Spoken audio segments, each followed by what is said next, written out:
Hello అండి, నమస్తే. Welcome back to cook with Naga. ఈరోజు రెసిపీ ఆనియన్ చట్నీ. మనం టిఫిన్స్లోకి రెగ్యులర్గా చేసుకునే చట్నీ కాకుండా ఒక్కసారి ఇలా ట్రై చేసి చూడండి. ఇది అన్ని టిఫిన్స్లోకి బాగుంటుంది. ఎలా చేయాలో చూసేద్దాం. మీడియం సైజు ఉన్న 3 ఉల్లిపాయల్ని ఈ విధంగా కట్ చేసుకోవాలి. మిక్సీ జార్ తీసుకుని ఇందులో 1 టీ స్పూన్ జీలకర్ర,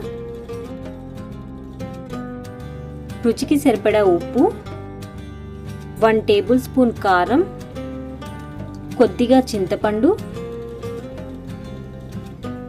అలాగే కట్ చేసుకున్న ఉల్లిపాయ ముక్కలు వేసి వీటన్నింటినీ మెత్తగా గ్రైండ్ చేసుకోవాలి. ఇందులో కారం కొద్దిగా ఎక్కువగా వేసుకుంటేనే బాగుంటుంది.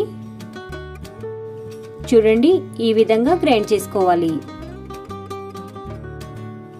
ఇప్పుడు తాలింపు కోసం చిన్న కళాయి పెట్టి 2 టేబుల్ స్పూన్స్ ఆయిల్ వేసి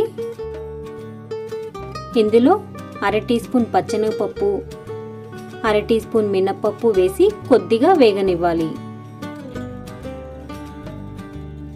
ఇవి కొద్దిగా వేగిన తర్వాత 1/2 టీ స్పూన్ ఆవాలు, 1/2 టీ స్పూన్ జీలకర్ర,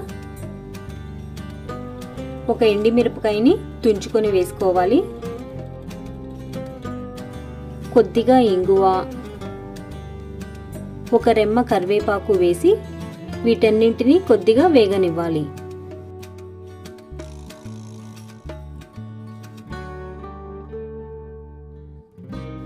ఇలా తాలింపు వేసిన తర్వాత మనం గ్రైండ్ చేసుకున్న ఆనియన్ చట్నీని ఇందులో వేసి అంతా కలిసేలా కలుపుకోవాలి. ఈ తాలింపులో 2 నిమిషాల పాటు మగ్గించుకొని స్టవ్ ఆఫ్ చేసేయాలి. అప్పటికప్పుడు చట్నీ కావాలనుకున్నప్పుడు ఇలా 2-3 ఉల్లిపాయలతో ట్రై చేసి చూడండి. ఇది అన్ని టిఫిన్స్లోకి బాగుంటుంది. మీరు కూడా ఇలా ట్రై చేసి ఎలా వచ్చిందో అనేది కామెంట్ చేయండి. ఈ వీడియో మీకు నచ్చినట్లయితే లైక్ చేయండి, షేర్ చేయండి.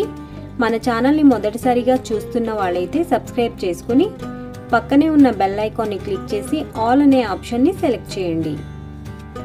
మరొక టేస్టీ రెసిపీతో మళ్ళీ కలుద్దాం. Thank you for watching friends.